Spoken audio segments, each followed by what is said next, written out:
오늘 우리에게 주시는 하나님의 말씀은 빌립보서 4장 1절에서 7절까지의 말씀입니다. 빌립보서 4장 1절에서 7절까지의 말씀입니다. 제가 가진 성경책 신약성경 321쪽에 있습니다. 읽겠습니다. 그러므로 나의 사랑하고 사모하는 형제들, 나의 기쁨이요 면류가 아닌 사랑하는 자들아, 이와 같이 주 안에 서라. 내가 유오디아를 권하고 순두개를 권하노니 주 안에서 같은 마음을 품으라. 또 참으로 나와 멍에를 같이 한 네게 구하노니 복음에 나와 함께 힘쓰던 저 여인들을 돕고 또한 글레멘드와 그 외에 나의 동역자들을 도우라. 그 이름들이 생명책에 있느니라. 주 안에서 항상 기뻐하라. 내가 다시 말하노니 기뻐하라. 너희 관용을 모든 사람에게 알게 하라. 주께서 가까우시니라. 아무것도 염려하지 말고 다만 모든 일에 기도와 간구로 너희 구할 것을 감사함으로 하나님께 아뢰라. 그리하면 모든 지각에 뛰어난 하나님의 평강이 그리스도 예수 안에서 너희 마음과 생각을 지키시리라. 아멘. 아멘. 할렐루야. 우리 옆사람과 한번 인사합니다. 한 주간 평안하셨습니까? 한 주간 평안하셨습니까? 오늘도 은혜 받읍시다. 오늘도 은혜 받읍시다. 할렐루야. 말씀의 제목을 함께 했으면 좋겠습니다. 같이 읽습니다. 믿음은 생각이 아니라 살아내는 것입니다. 다시 한번 읽습니다. 믿음은 생각이 아니라 살아내는 것입니다. 이 살다 보면 우리는 수많은 문제들을 만나게 됩니다. 그래서 우리의 인생을 얽힌 실타래 같다라고 이렇게 표현을 정말 많이 해요. 정말 인생이 얽힌 실타래 같아요. 풀어도 계속 꼬이니까요. 정말 그런 것 같아요. 이 얽힌 실타래를 푸는 세 가지 방법이 있습니다. 하나는 그냥 안 풀고 놔두는 거예요. 실제로 저는 그런 적이 있어요. 뭔가 꼬여 있는 게 풀기가 너무 힘들어서 더 이상 꼬이지만 않도록 그냥 놔두는 거죠. 두 번째는 잘라내는 겁니다. 잘라내는 거예요. 그래서 못 쓰는 부분은 버리고 그나마 잘라내서 쓸 수 있는 부분만 살리는 거죠. 그렇죠? 세 번째는 어떻게 되죠? 무슨 일이 있어도 풀어내는 거예요. 한 가닥 한 가닥 최선을 다해서 풀어내는 거죠. 제가 이렇게 실타래라고 표현을 하니까 그냥 둬도 되고 잘라내도 되고 뭐 이렇게 생각할 수 있는데요. 이게 인생의 실타래라고 얘기한다는 말은 내 건강의 문제, 이게 실타래란 말이에요. 아팠다가 나았다가 아팠다가 나았다가. 여러분 자녀의 문제, 여러분 삶의 문제, 여러분 인생에 대해서 이것이 실타래라고 그러면 또 더 나아가서는 여러분이 주님의 사람으로 살아가는 삶의 문제, 사명의 문제, 교회의 문제, 헌신의 문제, 이게 실타래라면 여러분 삶이든 신앙이든 그냥 그대로 되든 말든 놔둔다, 이렇게 되기는 어려울 것 같고, 더더욱이 잘라낸다, 뭐 포기한다는 겁니까? 자녀를?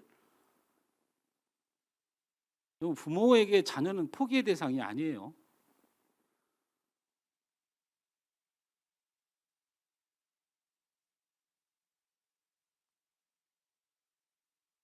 우리는 이 엉킨 실타래 같은 인생, 우리의 삶, 자녀, 건강, 내 삶에 살아가는 모든 신임들 하나하나 소중히 풀어나가야 됩니다. 교회 안에서, 신앙 안에서, 하나님 안에서 관계도 하나하나 소중히 풀어나가야 돼요. 소중히 풀어나가요. 이것이 하나님이 우리를 대하는 방식입니다. 하나님께서는 엉킨 우리 인생과 죄의 문제를 다루실 때 그대로 두거나 잘라내지 않으셨다는 겁니다. 그럼 하나님이 저를, 나 같은 죄인을 그대로 두거나 절대로 잘라내지 않으셨다는 거예요. 오랫동안 기다리셨어요. 그래도 돌아오지 않자 하나님 자신이 인간의 몸을 입고 이 땅에 오셔서 스스로 희생 제물이 되어서 우리의 죄를 씻어 주셨습니다. 우리의 인생을 풀어 주셨어요. 이것이 바로 성경이 기록하고 있는 하나님의 방법입니다. 예수를 영접하여 살아가는 우리의 삶에도 많은 문제들이 생기고 엉킬 때가 있습니다. 나의 힘으로 아무리 노력해도 풀 수 없는 문제가 생기고, 문제를 안고 가자니 너무 커서 그냥 갈 수도 없어요. 풀 수도 없고 그냥 갈 수도 없어서 답답한 심령으로 살아가는 우리의 인생들입니다. 그러면 이런 인생의 실타리, 이 엉켜버린 실타리, 그 다음에 이렇게 우리의 삶에, 우리의 신앙에 엉켜버린 많은 실타래 같은 이 일을 어떻게 해야 될까요? 어느 철학자가 말하기를 자물쇠는 망치로 여는 것이 아니고 열쇠로 열어야 한다라는 말을 했습니다. 자물쇠는 망치로도 열어지죠. 근데 그 자물쇠는 못 쓰는 거예요. 망가지는 거죠. 잘라내는 거하고 똑같은 거죠. 그러나 그렇게 자물쇠를 여는 것이 아니고 반드시 열쇠로 열어야 한다 했습니다. 마찬가지로 우리의 삶이나 신앙이나 어떤 문제와 어려움을 만났을 때 우리에겐 열쇠가 필요합니다. 잠겨 있으면 열쇠가 필요해요. 열려지지 않으면 열쇠가 필요합니다. 들어가야 되면 열쇠가 필요해요. 무엇인가 얻기 위해서 그 함을 열어야 되면 열쇠가 필요한 것입니다. 우리 문제의 열쇠는 어디에 있는 것일까? 우리 말씀 1절 말씀을 다 같이 한번 읽습니다. 인생의 문제 앞에 그것을 풀 열쇠는 어디 있을까? 함께 읽습니다. 시작. 그러므로 나의 사랑하고 사랑하는 형제들, 나의 기쁨이요 면류관인 사랑하는 자들아, 이와 같이 주 안에 서라 했습니다. 오늘 본문에서는 주 안에 서라 했습니다. 바로 이 주 안에 서는 것이 열쇠입니다. 할렐루야. 예수 안에 서는 것이 열쇠입니다. 그런데 여기서 주 안에 서다라는 말을 듣고 이게 왜 열쇠일까라는 생각이 드는 거죠. 왜? 주 안에 서는 것이 무엇인지 설명을 들은 적이 없으니까. 우리가 신앙생활하고 믿음생활하면서 가장 힘들어하는 게 바로 이 성경의 용어입니다. 주 안에 서길 바랍니다. 주 안에 서길 바랍니다. 간사님, 주 안에 서는 게 뭐예요? 이봐요. 이러니까 청년들이 예수를 안 믿는 거예요. 농담입니다. 예수를 우리가 믿는 게 아니고 주님께서 믿게 은혜 주십니다. 요거 잘라주세요. 여러분, 우리 신앙생활을 한번 보세요. 복음을 전합시다. 복음이 뭔데? 복음이 뭐예요?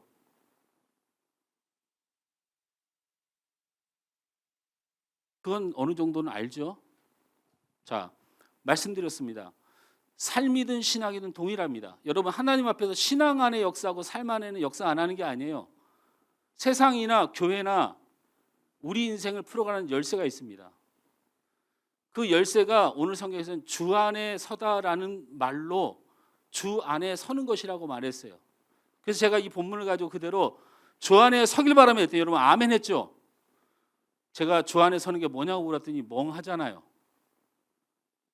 이게 어떤 문제가 생기나요? 글은 읽었는데 뭘 해야 될지 모르는 상황이 생기는 거예요. 글은 읽었는데 뭘 해야 될지 모르는 상황이 생겨요. 그래서 율법주의자들, 문자주의자들이 주 안에 서라는 말만 붙드는 거지 주 안에 서는 것이 무엇인지 몰라서 실천하지 않아요. 특히 우리 장로교가 그렇습니다. 특히 우리 장로교가 그래요. 주 안에 서다라고 할 때 이 서다라는 헤테케테라는 헬라어예요. 이 말은 군사용어입니다. 다시 말하면 적이 막 공격을 해와요. 적이 막 공격을 해와요. 이 진지를 끝까지 지키라고 명령이 떨어질 때 바로 헤테케테라는 단어를 씁니다. 다시 말하면 끝까지 지켜내라는 뜻이에요. 끝까지 지켜내라. 이 진지를 끝까지 지켜내라. 주 안에 서다, 주 안에 끝까지 지켜내라. 이 서다란 말은 지켜내라는 뜻이에요. 여러분, 사단은 가진 방법으로 우리를 흔듭니다. 사람을 통해서도 흔들고, 살아가는 문제로 흔들고, 건강을 통해서 흔들고, 가정을 통해서 흔들고, 내 마음의 심령에 여러 가지로 흔듭니다. 그래서 그 사단의 흔드는 방법 따라 마음이 흔들릴 때가 있고, 믿음이 흔들릴 때가 있고, 사명이 흔들릴 때가 있고, 더 나아가 우리의 삶이 흔들릴 때가 있습니다. 이때 주 안에 서라, 헤테케레 하라라고 말씀하셔요. 진리의 말씀을 의지하라는 겁니다. 이 말씀의 원 해석은 너희가 어떤 어려움과 환난과 문제가 닥쳤을 때 진리이신 예수님의 말씀을 끝까지 지켜내라. 주 안에 서라라는 정확한 해석은 너희에게 어려움과 고통이 있을 때 진리이신 예수 그리스도의 말씀으로 끝까지 버텨내라, 지켜내라. 이것이 주 안에 서라입니다. 할렐루야. 세상에는 이렇게 하면 해결된다고 막 유혹해요. 그래서 가서 열심히 해결되는 줄 알고 열심히 해봐요. 그런 문제 안 생기나요? 또 생깁니다. 또 생겨요. 내 건강이 안 좋아가지고 그냥 하나님 나를 치료해 주시고 하나님 나를 붙들어 달라고 하면 치료됩니다. 의사가 치료하는지 하나님이 치료하는지 잘 모르지만 치료는 돼요. 그러면 다시는 안 생깁니까? 세상이 나를 잡고 흔드는 문제, 내가 좋은 대학도 갈 수 있고 내가 출세도 할 날이 있지만 언젠간 퇴직할 날이 있고 언젠간 쫓겨날 날이 있고 그렇습니다.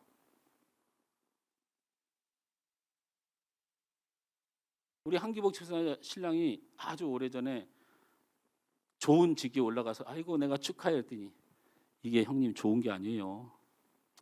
빨리 나가란 거예요. 그때가 40대 중반 뭐 초반 이랬던 것 같아요.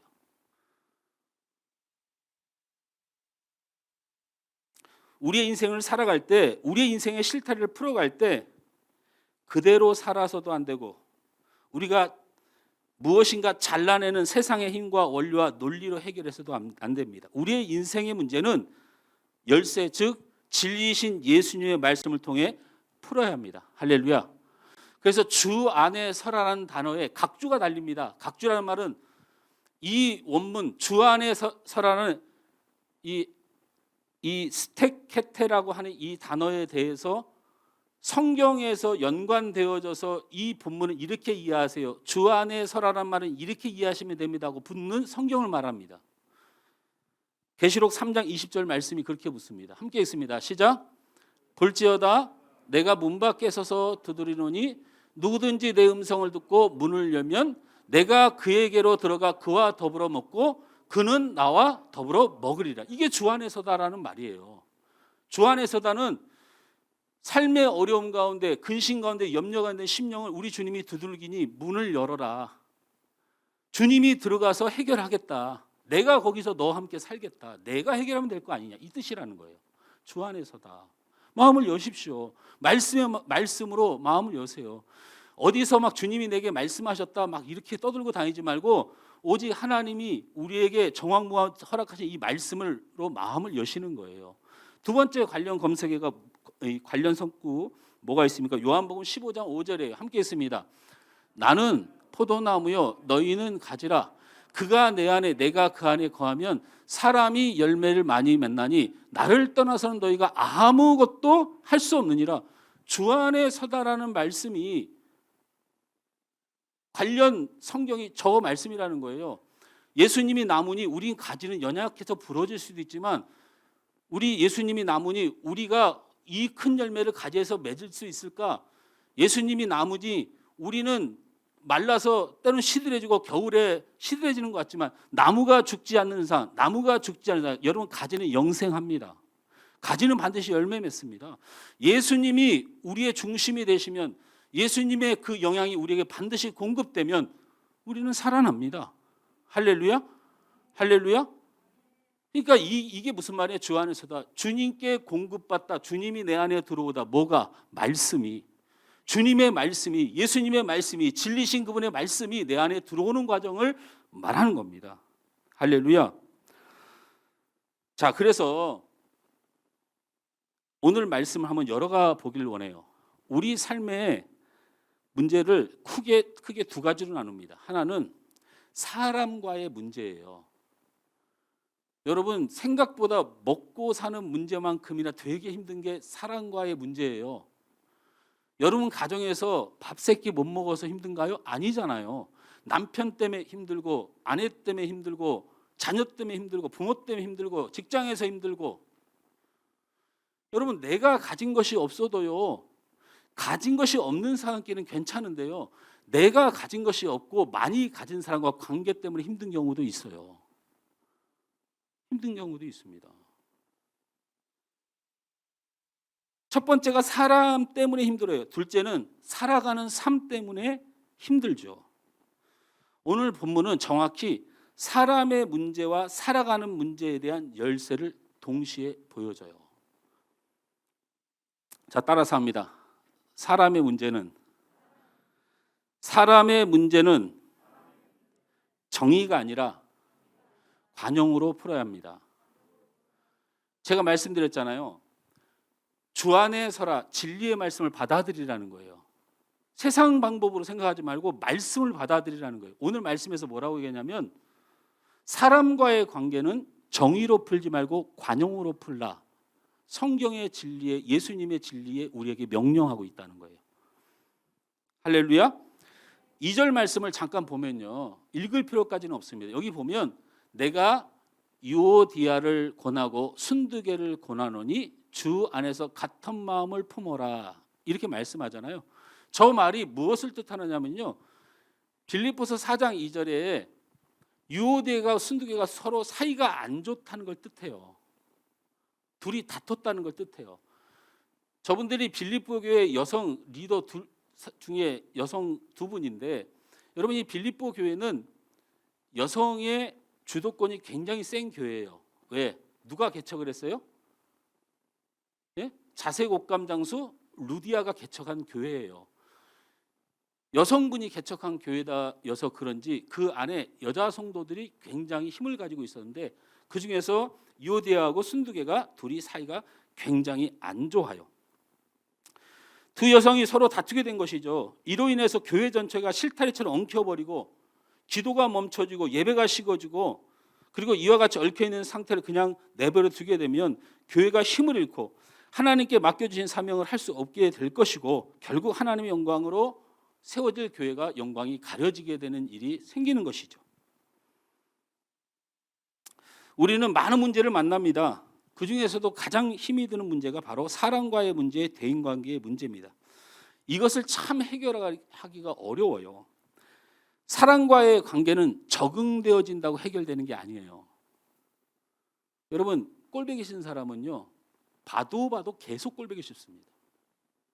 안 그런가요? 네? 장기적으로는 죽을 때까지 꼴보기 싫고요. 아무리 성령 충만, 은혜 충만해도 한 1, 2년은 몹시 꼴보기 싫습니다. 그죠? 이건 사람과의 문제 관계가 혹시 여러분 적응되어지면 괜찮아진다고 여러분 생각하지 마세요. 꼴보기 싫은 사람 옆에 있으면 계속 힘듭니다. 계속 힘들어요. 간사님, 저 꼴보기 싫어요? 간사님은 말하기가 좀 무서워요. 솔직하게 말할까 봐. 또는요, 그 사람은요 고쳐지지도 않습니다. 여러분 정말 죽겠는 거예요. 이놈의 사람이 그냥 이게 하나님이 지도기도 만들어놔가지고 적응도 안 되고 고쳐지지도 않아. 이거 어떻게 하란 말이야 이거 도대체. 그리고 경험이나 테크닉으로 해결되는 것이 아니에요. 여러분 사람이 경험하고 테크닉하고는 전혀 상관없어요. 여러분 뭐 인간관계론이면 뭐 기타 이렇게 많이 얘기하지만 정말 너무 웃음이 나와요. 여러분 사람은요 경험이나 테크닉으로 해결 안 됩니다. 경험으로 테크닉으로 해결될 것 같으면 20년 30년 산 부부들 해결됐어야죠.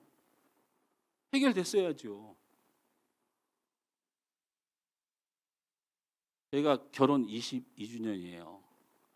해결 안 됩니다. 해결 안 돼요. 저만 그냥 열렬히 사랑하지 저기는 그냥 보는 듯 만둥해요. 해결 안 되더라고요. 경험이나 테크닉이 해결 안 됩니다. 이 사람 그래서 이제 어떤 한 사람에 대해서 겨우 적응하고 그리고 겨우 조금 고쳐놨고 조금 그래도 내가 많은 경험을 하다 보니까 좀 나아졌다 생각하면 여러분 착각이에요. 이 사람 옆에 사람이 그렇게 또 꼴보기 싫어요. 이 사람 괜찮다면 또 저놈이 속을 썩여요. 이 사건 해결했다면 또 저 사건 터집니다. 그래서 사람 관계를 영원히 풀 수 있는 것이 세상에 없어요. 우리의 삶에는 사람의 관계를 풀 수 있는 게 없습니다. 없습니다. 기대를 하지 마세요. 그래서 성경은 사람의 문제를 풀어가는 진리의 말씀을 우리 안에 넣길 원해서 이 말씀이 기록된 거예요. 5절 말씀을 다 같이 볼까요? 5절 말씀 시작. 너희 관용을 모든 사람에게 알게 하라. 주께서 가까우시니라. 여러분 주께서 가까우시라는 건요 두 가지 용도로 써요. 하나는 협박이에요. 주님 오니까 잘해라 이 뜻하고요. 또 하나는요 힘들지 내가 올게 이렇게 쓰이거든요. 성경에 주께서 가까우시니라는 두 가지밖에 사용을 안 해요. 똑바로 예수 믿어라. 하나는 많이 힘들었지 내가 올게. 사람 관계가 얼마나 힘들면 내가 올 때까지 인간의 연약함으로 세워진 많은 갈등 이제 없어질 거니까 슬픔도 외로움도 눈물도 없을 거니까 내가 너에게 올 때까지 기다려라 이렇게 말씀하시는 거거든요. 그때까지 어떻게 살라?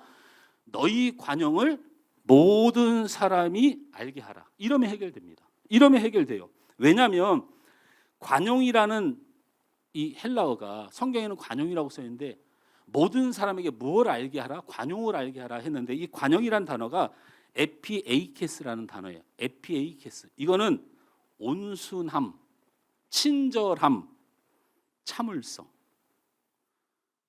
간사님, 원래 여기 앉으면 원래 그래요. 그래도 간사님이 앉아서 다행이야. 우리 장로님이 문장로님이 앉아서 몰라요. 그런단 말이야. 아 묻지 마세요, 목사님 저한테. 그런다고. 내가 사람들한테 보여주고 내가 다른 이에게 보여줄 것은 딱 요거밖에 없어요. 에피에이 캐스. 참는 모습을 보이되 온순한 모습을 보이고 친절한 모습을 잃지 않으면 해결됩니다. 이거는 인문학을 얘기하는 게 아니에요. 성경의 진리이신 예수님의 말씀이에요. 너희가 사람 때문에 힘드냐? 유오디아랑 순두개 때문에 힘드냐? 너희가 그 문제 해결하려면 방법은 하나밖에 없다. 그 사람이 너를 통하여 온순함을 발견하고 친절함을 발견하고 인내함을 발견할 수 있을 뿐만 아니고 모든 사람이 봐도 저 사람은 저렇게 하고 있구나 하는 거야. 내가 간사님을 계속 기분 나쁘게 하고 계속 속썩이는데 간사님은 계속해서 보여지고 많은 사람들이 나타나는 모습이 잠을 잘 참고 그런 싫은 소리를 들으면서도 그렇게 늘 밝게 친절하게 이 모습을 잃지 않으면 그 다음에 아이고 내가 간사님한테 감동해가지고 내가 변하는 게 아니고 하나님의 역사가 내 안에 일어나요. 우리의 삶의 현장에 일어나는 거예요. 이게 사람의 관계에 착각을 하면 안 돼요. 내가 많이 참았으니 내가 많이 인내했으니 내가 이 정도 친절 여러분 그렇게 해봐야 여러분 많이 참고 여러분 친절하게 하고 날마다 웃어봐야 인간의 역사는요 나중에 다 가면 무슨 말 나오냐면 내가 참을 만큼 참았다고 뒤집어져요. 그게 사람의 모습이에요. 내가 언제까지 참아야 되냐고 이 말 외에는 사람에게 나올 게 없어요. 하나님의 역사가 없는 거예요. 그냥 진리 말씀으로 받아들이세요. 사람의 문제는 에피케스 관용으로 풀되 이것을 이렇게 하잖아요. 이 말의 뜻은 에피케스라는 뜻은 뭐냐면 참아야지. 이렇게 하는 게 아니고 내가 그것을 받아들이고 용서하고 이해하고 참고 친절하게 대하려고 하고 애를 쓰고 있는 걸 모든 사람이 알도록 드러내라는 거예요. 드러내라. 여러분 진리의 말씀은 살아 역사하시고 그 진리의 말씀이 그 믿음이 되어서 우리의 실상이 되고 우리의 삶이 되고 축복이 되는 줄 믿으시길 바랍니다. 성경은 사람의 어려운 관계를 풀 수 있는 진리로 자신의 관용을 모든 사람이 알게 하라고 말씀하셨어요. 우리는 사람의 관계가 엉켰을 때 무엇을 하려고 하냐면 정확한 판단을 하려고 해요. 사람의 관계가 엉키면 세상의 방법을 그냥 쫓아가요. 옳고 그름을 따지려고 해요. 잘잘못을 따지라고 해요. 그걸 뭐라고 하면 정의라고 해요. 여러분, 사람의 관계가 무너졌을 때 세상은 정의를 선택합니다. 누가 옳은가 그르냐에 따라 알아서 꼬리 내립니다. 많은 사람들이 아이고 네가 잘못했네 그럼 그 사람이 꼬리 내리게 돼 있어요. 그렇죠? 그래서 세상은 사람 관계가 무너졌을 때 정의를 선택해요. 그런데 여러분, 교회 안에서 정의를 선택하면 그건 교회가 아니에요.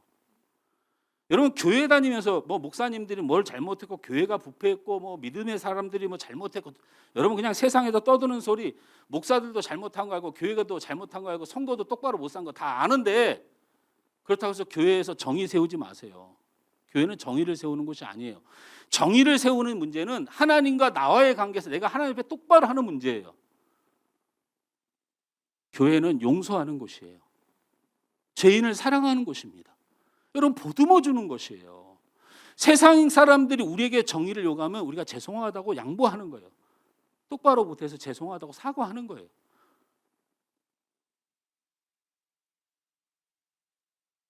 이 정의를 세우는 일이 우리 몸에 습관이 되어 있어요. 그래서 그것을 나타내요.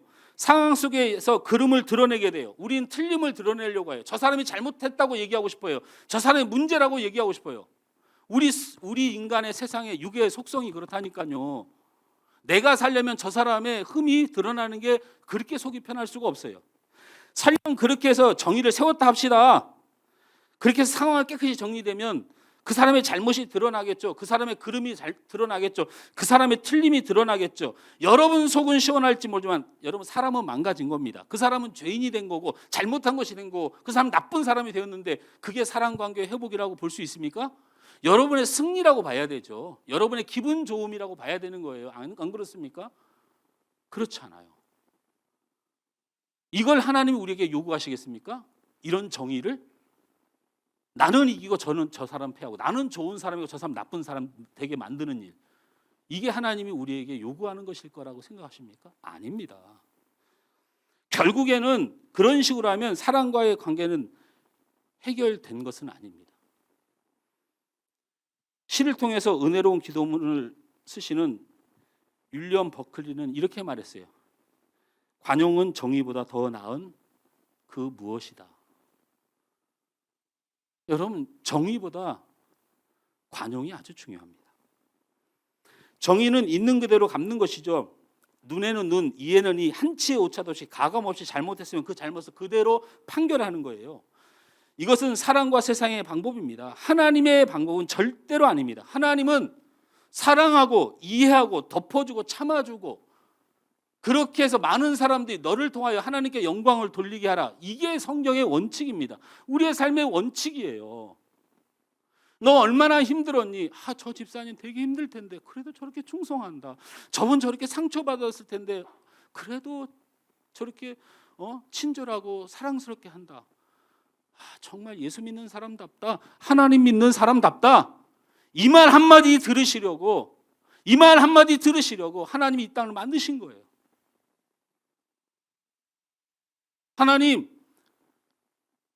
에덴 동산 실과 하나 빼놓고 나머지 다 주셔서 너무 감사해요. 이 말 한마디 듣고 싶었는데 세상에 그 수만 가지 열매를 처먹으면서 그 열매 하나를 따먹는 욕심을 내는 인간이, 사단이 와서 널 저걸 못 먹게 하던데요. 하나님 너 안 사랑하나 보다. 이렇게 꼬여서, 그런데 그런 망가진 삶을 우리도 살아야 되겠습니까? 우리에게 망가지 은혜를 주셨는데 다른 한 사람 불편한 게 그렇게 못마땅해가지고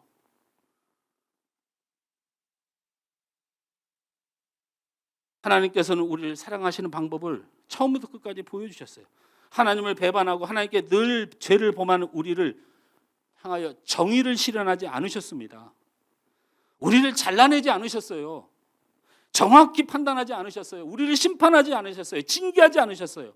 덮으시고 씻으시고 사랑하시고 보혈을 흘려 우리를 깨끗게 하셨어요. 우리는 정의가 아니라 하나님의 관용을 가질 때 모든 사람의 문제가 풀려진 역사를 하나님이 이루십니다. 오늘 성경 우리에게 이런 관용, 에피에이케스, 참음과 친절한 온순함이 모든 사람이 알 만큼 반드시 버텨내야 된다. 반드시 버텨내야 된다. 한번 따라합니다. 사랑과의 관계는 정의로 푸는 것이 아니라 관용으로 푸는 것입니다. 또 하나의 문제는 살아가는 문제입니다. 살아가는 문제는 무엇으로 풀어야 될까? 따라합니다. 살아가는 문제는 기도로 풀어야 합니다. 살아가는 문제는 기도로 풀어야 합니다. 우리 6절 말씀 다 같이 읽습니다. 6절 7절 함께 읽죠. 시작. 아무것도 염려하지 말고 다만 모든 일에 기도와 간구로 너희 구할 것을 감사함으로 하나님께 아뢰라. 그리하면 모든 지각에 뛰어난 하나님의 평강이 그리스도 예수 안에서 너희 마음과 생각을 지키시리라. 아멘. 의학적으로 과학적으로 이야기하지 않더라도 우리가 알고 있는 상식이 있죠. 염려와 두려움은 결국 우리 건강과 우리의 삶을 망가뜨립니다. 제가 젊을 때, 지금도 젊습니다. 저도 젊지만 제가 이거보다 젊을 때는 힘들어하고 스트레스를 받고 이게 병이 될 줄은 생각도 못했어요. 제가 목사지만 여러분 너무 열받으면서 살지 마세요. 너무 스트레스 받으면서 살지 마세요. 너무 상처받으면서 살지 마세요.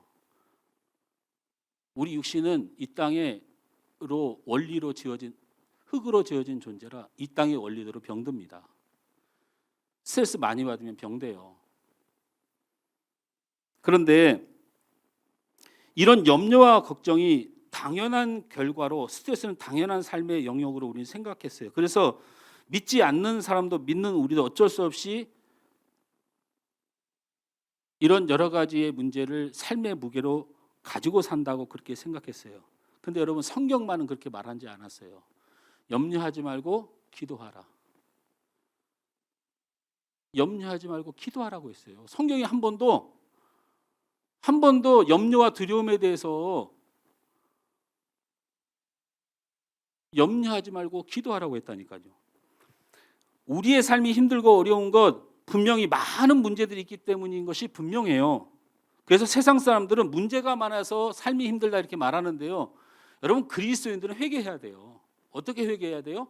성경의 가르침에 의하면 세상 사람들은 삶에 문제가 많아서 힘들다고 말하지만 여러분 그리스도인들이 힘든 이유는 한 가지예요. 기도 안에서 힘든 거예요.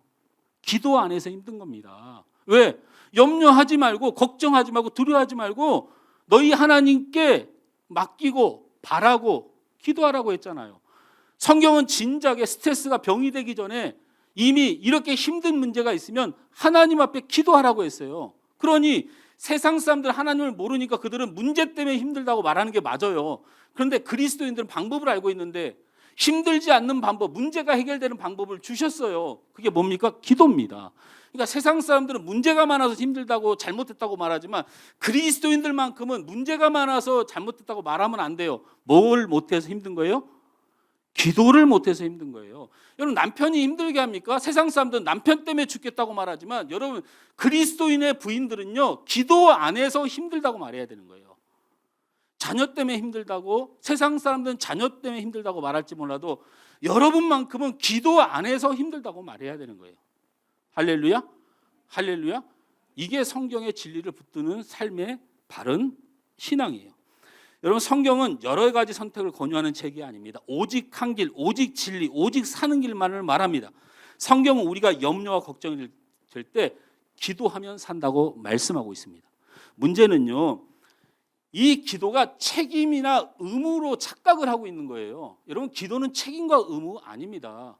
제가 이게 바르지 않지만 책임과 의무를 어떤 의미로 얘기를 하기 위해서 표현하자면 여러분 기도 안 해도 천국은 갑니다. 근데 책임과 의무는요. 예수 안 믿으면 천국 못 갑니다. 이건 의무예요. 이건 의무입니다. 그죠? 그러나 기도 안 해도 천국은 갑니다. 왜? 이거는 의무가 아니기 때문에. 그러면 기도는 뭘까요? 기도는 축복이고 특권입니다. 여러분, 기도해서 구원받는 거 아니에요. 기도해서 하나님의 뜻이 이루어지는 거예요. 기도해서 내 삶을 하나님이 축복하시는 거예요. 여러분, 의무로 우리 하나님이 기도를 우리에게 주신 적이 없어요. 언제 기도를 의무로 주셨습니까?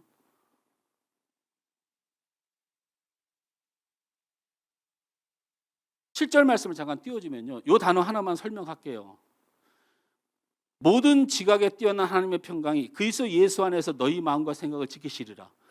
하나님이 우리의 마음을 지켜주시겠지 하는데 마음이 안 지켜지잖아요.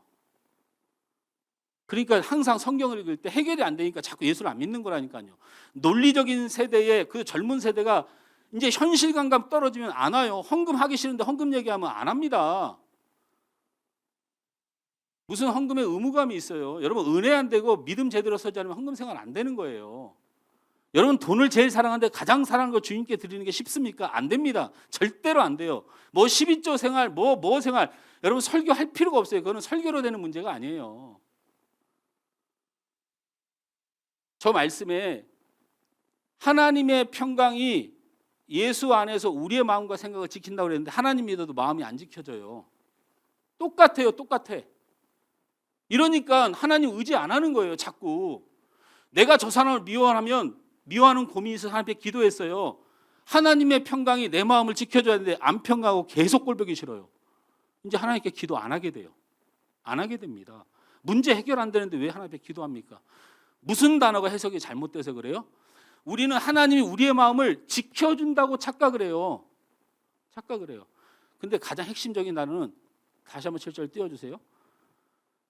하나님의 평강이라는 단어가 가장 중요해요. 여러분 저거 잘 알죠? 히브리어로는 샬롬, 헬라어로는 우리 전사님 어디 갔어요? 전사님 어디 갔어요? THM 공부 시작해야 되잖아. 평강이라는 단어 헬라어로 뭐야? 예? 역시 여러분 절에서 신학을 하는 거예요. 절에서 영어도 알기 어려운데 헬라어를 제가 설교문 미리 준 거 아니에요. 이 설교문 준혁이 방송실에서밖에 안 갖고 있어요. 에이네레잖아요. 에이네레와 샬롬이 다른 단어가 아니고요. 어떤 때 쓰는 거냐면 아들이 전쟁을 나가는데 왕이 와서 아들 나가서 서 있기만 해. 나가서 서 있기만 해. 내가 온 나라의 군사와 작전과 계획을 세워서 반드시 너를 이기게 할 거야. 이게 샬롬이에요. 이게 에이레네예요. 하나님이 우리에게 뭘 주신다고요? 버티기만 해. 믿기만 해. 전쟁에 나 믿고 나가. 내가 다 이길 거야. 내가 다 싸울 거야. 내가 다 할 거야. 우리가 마음의 생각을 하나님 언제 나를 위로해 주시는 거예요? 기다리는 상태를 아는 게 아니고 이미 싸워서 이긴 상태. 여러분 기도가 그런 거예요. 기도가 그런 거예요. 하기만 하라는 거예요. 하기만 하라는 거예요. 하기만 해. 하나님이 지켜주신다. 평강의 하나님, 승리하신 하나님, 반드시 이루신 하나님이 지켜줄 거니까 기도만 하라는 거예요. 여러분 잘 아는 기도에 대한 본문, 이런 본문 있죠. 히브리서 4장 16절에 그러므로 우리는 긍휼하심을 받고 때를 따라 돕는 은혜를 얻기 위하여 은혜의 보좌 앞에 담대히 나갈지니라, 이렇게 말하는데 요거 지워주세요. 히브리서 4장 16절에 이런 말인 거예요. 하나님이 유일하게 사람을 만나서 소원을 들어주는 장소가 어디냐면 시은소, 다른 말로 속죄소예요. 속죄, 지성소 안에 있는 속죄소인데 하나님이 내려와서 죄가 없는 백성에게 그들의 소원을 들어 응답하는 곳이에요. 거기는요 죄가 있으면 못 들어가는데 우리가 죄가 없잖아요.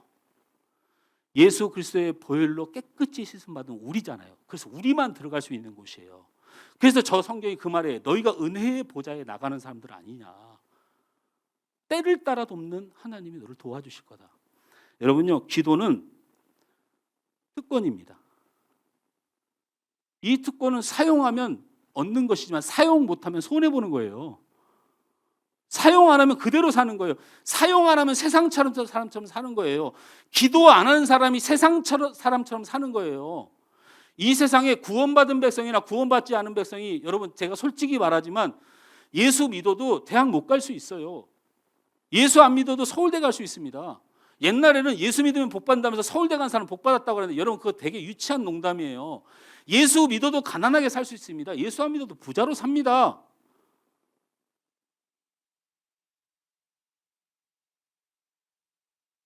우리는 이 세상에서 세상 사람들처럼 살아가는 거예요. 육을 가졌기 때문에 주님 오시는 그날까지. 그래서 내 자녀가 아프기도 하고 내가 잘못되기도 해요. 그 예수 믿는 것과 상관이 없어요. 우리 세상은 다 그렇게 사는 거예요.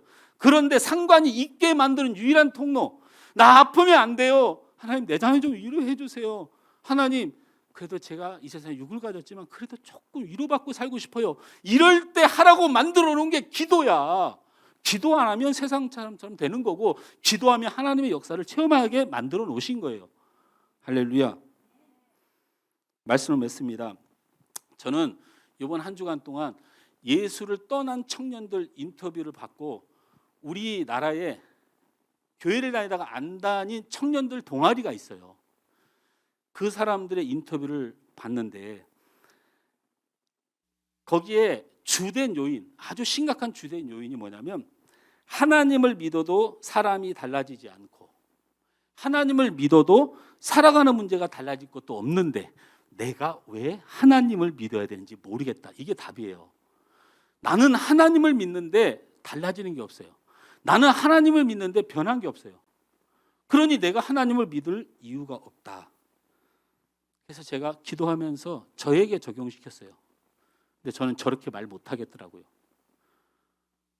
하나님을 믿었는데 달라지는 게 없고 하나님을 믿었는데 바뀌는 게 없다고 내가 저들처럼 말하려고 하니 믿음을 생각만 했지 살아낸 적이 없어요. 저는 믿음을 생각만 했지 살아낸 적이 없어요. 주님을 사랑하는 마음만 있었지 생명 다해서 사랑해 본 적이 없어요. 그래 놓고 믿는다고 그래. 여러분 믿음이 생각입니까? 믿음이 생각이에요? 믿음은 생명과 바꾸는 거예요. 생명과 바꾸는 거예요. 순교자들이 목숨 안 아까워서 순교한 줄 아십니까? 여러분 유관순, 윤봉길 다 그리스도인들이에요. 여러분 제가 사실 설교문에 그 영상을 한번 틀어주려고 했어요. 우리나라 독립운동 10대 독립운동 9명이 그리스도인들이에요. 그분들이 직접 쓴 글을 제가 갖고 있는데 시작이 저는 그리스도인입니다. 이렇게 시작해요. 믿음은 생명과 바꾸는 삶이에요. 생각입니까? 오늘 주신 말씀 다른 걸 원하지 않습니다. 여러분 사람의 문제는 정의로 풀지 말고 여러분의 따뜻함과 친절함을 온 사람들이 알도록 드러내면 반드시 풀립니다. 할렐루야. 할렐루야. 그리고 여러분 삶의 문제는 기도하여 풀어내세요. 할렐루야. 기도하여 풀어내세요. 이 말씀 믿음을 생각만 하지 말고 이 말씀을 살아내서 여러분의 삶의 기적을 누리는 축복의 성도들 다 되기를 주님으로 축원합니다.